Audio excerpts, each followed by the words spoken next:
امام احمد بن حنبل رحمۃ اللہ فرماتے ہیں، ایک دفعہ مجھے عراق کے کسی گاؤں میں رات ہو گئی۔ میں ایک مسجد میں گیا، لیکن چوکیدار نے مجھے وہاں سے نکال دیا۔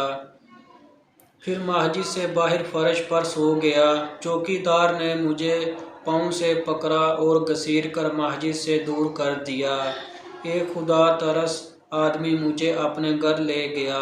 وہ شخص چلتے پھرتے اٹھتے بیٹھتے ہر وقت استغفار کہتا تھا۔ صبح ہوئی تو میں نے اس شخص سے پوچھا کہ کیا آپ کو استغفار پڑھنے کا کوئی فائدہ بھی ہوا؟